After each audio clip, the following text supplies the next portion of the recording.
Welcome back with my friend Stefan. to this episode 2 of two Two.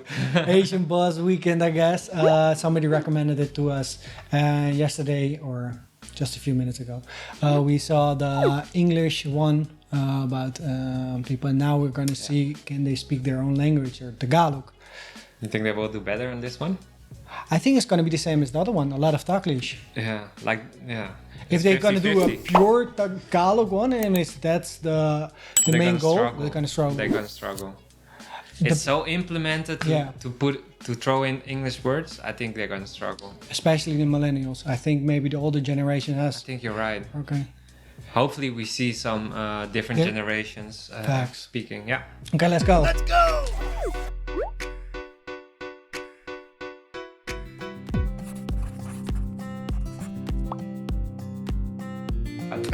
Yes, ready. Hey everybody, it's Marie from Asian Buzz. We noticed from our previous Filipino video that a lot of you were very fascinated by the way Filipinos mix one of the Filipino languages, Tagalog, with other languages. So in today's video, we're going to ask Filipinos to explain why they speak the way they do and see if they can handle some fun challenges too. For more, let's go to our Asian Buzz reporter Jeric in Manila.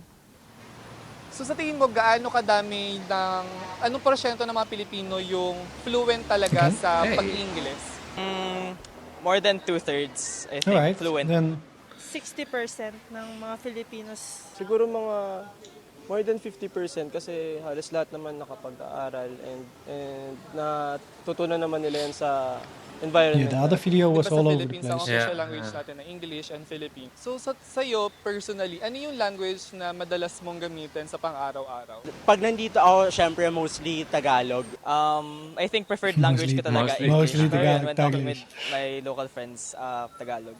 Taglish. Alright. Filipino and English. Yeah, there you Bakit go. po Taglish? Kasi yung Filipino nakalakihan ko and yung English parang yun yung madalas na ginagamit dito sa Manila. Itetest ko yung pagtatagal, pag-Filipino mo. So ayun natin yung Tagalog kasi baka, di ba, dapat Filipino dapat. May tatanong ko sa yung young question, ones. tapos All pakisagot millennials. siya ng hanggat kaya mo ng full That's a shame. Filipino. Kaya mo ba mag-full Filipino ngayon? Yes. Oh! May question kami Yes, oh. sa'yo ngayon. Ito yung question. Sa tingin mo ba, illegal pa yung divorce dito sa Philippines? Di ba, until now? So tingin mo ba malaking chance niya na maipasa bilang Give him a batas? difficult Pakisagot one. sa Pilipino. bad. Para sa akin, para sa akin, hindi siya maipapasa. Kasi karamihan ng mga That's tao ngayon, tough. lalo na sa ating kamara, is talagang ano sila, talagang He's really Pilipinas trying. ay parang Kristiyanong bansa, di ba? So parang mas pinapahalagahan natin yung, hindi ko tagsabaw, so. Depende So, kung ano yung... I didn't hear that. Depende sa kanya. Actually, Hindi, okay lang yan. Okay lang. Or... tough. Or, Biltolo. From Bell to Law. it's tough. Good job. Hindi ko ma... This might. Hindi ako This is sigurado dahil sa tingin ko masyado pang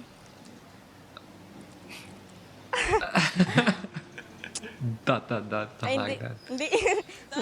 Sa unang-una, kasi ang simbahan, sinasabi na either pinupush ko pa rin ng simbahan yung annulment. Kasi pag annulment, wala kang record na kinasal ka. Pag divorce, may record ka na That's kinasal definitely ka. Taglish.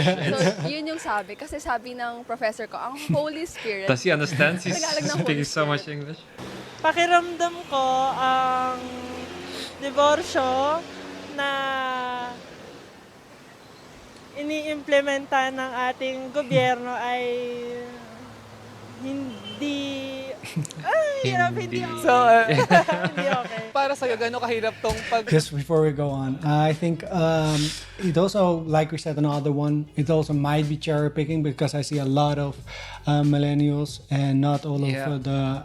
Of course, this video isn't done yet, but for all the people we see, everybody already got introduced. Exactly. So, there's all the same age. So what we guessed, I think, is like the millennials have a hard time. So it might be a little bit of cherry picking, I think, but it's not a good representation of the Philippines in general. So, yeah. not But the it's older still generation, not the people outside of Manila. So it's a small sample size. That makes it funny though. But it makes it funny, good content, and I think it's very. But I very just want to say we are aware with the fact that it might be a little bit of cherry picking. So I understand that. Yeah. Yung Filipino mo ngayon. Ang hirap. Kasi alam mo yun, parang isipin mong words na dapat yun yung sasabihin mo. Kailangan mo pa i-translate sa utak mo. Ganyan. So bilang Pilipino, nahihirapan ka din mag-Filipino. Oo. Yung pure, yung buong pagsalita ng Pilipino. Maraming tao, di rin nagdidiretsong Tagalog lang unless like, Filipino major or something like that. Sa tingin mo, ano yung tamang pagtataglish? May ganun ba? Like, ay, dito mag-English ako, ay, dito mag-Filipino ako. Wala namang standard way ng pagsasabi ng ito English dapat, ito Tagalog dapat. Feeling ko na siguro nasa difficulty ng vocabulary mo. Kunyari, nagsalita ako ngayon Tagalog, di ba? Pero later, nagsalita na ako like this kasi ganyan mas comfortable.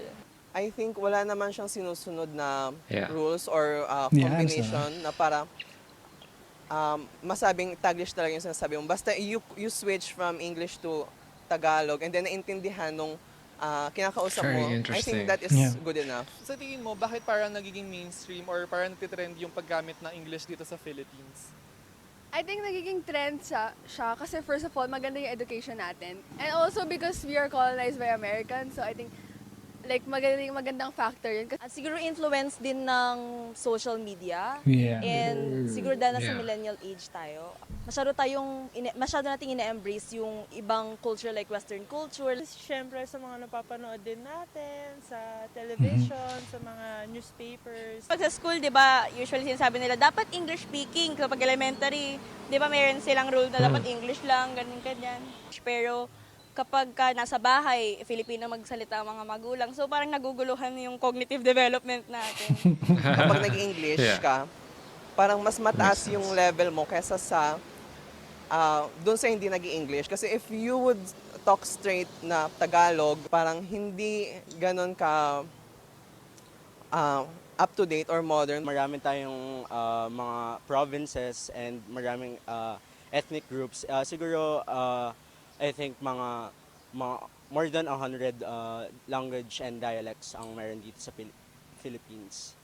Bakit kaya hindi na lang mag-English na dire-diretso yung mga Pilipino kasi mag-Filipino? Siguro mawawala yung sense of nationalism natin, yung identity natin. Well, it's sad because we're losing our Filipino language, but at the same time, it's not at all bad. Kasi advantage yun sa atin kasi we can go around to different countries and then we can communicate with them. Yun yung pagkakaiba natin sa ibang lugar. Para sa akin, kung hindi tayo mamumulat sa ganong issue, dadating yung panahon na mawawala yung pagsasalita natin ng Filipino. Para sa akin talagang kailangan natin pagyamanin din sa ating henerasyon ngayon, yung pagsasalita ng Filipino. We hope you enjoyed watching this video and gained some more insight into Filipino culture along the way. We should make it clear that the Philippines is not the only Asian country where English seems to be taking over. So we will be covering other Asian countries in our future videos to see how English is impacting local languages. How common is English in your countries? Let us know in the comments. For more authentic insight into the latest news and cultural trends all over Asia, be sure to subscribe to Asian Boss. Thanks for watching and see you in the next video. On to the next one. All right. Nice. Yeah, this was funny. So, first of all, thank you for ever recommended. The both videos are really good. And I'll just start off. I think the last answer is really interesting. And before that, I just want to say, like I said in another video, I spoke English to my mom first before I started speaking Dutch. But then whenever I learned Dutch, I spoke Dutch to my dad and English to my mom. And then we all incorporated to Dutch. And sometimes now when I go home, I also speak in English. So it's still all over the place. Like somewhat I can understand from this is when people speak Filipino at language with their parents and maybe Taglish on the street or English. I do think it's still maybe very different, and correct me if I'm wrong, if it's outside of the cities. So the suburbs and all over the country, that maybe it's less of Taglish and more of the pure Filipino or whatever language there is at that point. So I'm really really curious about that. And if it's only, and like we said, maybe it is cherry picking, but it was only younger people. So I really want to know if still in the older generation, if it's also taglish nowadays, because I have no clue about that one. That's pretty much my takes. Yeah, but I also think it made for an interesting video that they only chose millennials. True. Because it's interesting to see the Tagalog disappear. Yeah. It's not really disappearing, of course, but they're struggling speaking Tagalog only. And that it is concerning. Like, I didn't thought it would be that hard. No, they were really struggling. It was funny, but it's also, you need to keep in mind like the bigger picture. Like in a few generations after this, will be even worse. Like instead of 50-50, maybe 70% English, 30% Tagalog. That will be a shame for the cultural identity. Also, what I didn't think of is the social status. People who speak more English are higher in the social. I didn't think of that either, because my experience in the Philippines is that everybody could speak English, and I didn't see the difference. I think I'm gonna quick insert in that with my Lola was like a higher up teacher in English school, so he's just really, I think, hard on my the family and the kids on how to speak and how to communicate. So I think that's also why there's so much English in the family over there. True. So maybe I don't know. But also the people in the market and stuff. So it's not. It was in Alcala. And what you said, like growing up as a kid, is the easiest the younger you are, the easier it is to pick up a language. And what you said about your mom speaking English with you, like my parents aren't good at English at all. So I just picked it up from television, social media, watching series, school. We have this school, but the level isn't that great, to be honest. At least when I was going to school, and my mom was speaking Bahasa to me, but I always replied in Dutch. So I don't know where that came from. That's how why I speak 3 languages now, actually. So let us know if you have some answers to our questions we had. There are, I think, multiple ones on this one, and especially with the age group we saw. So let us know in the comments, and if you have any other recommendations. This was really good, the Asian Boss we like this one. And until the next time, deuces. Ciao.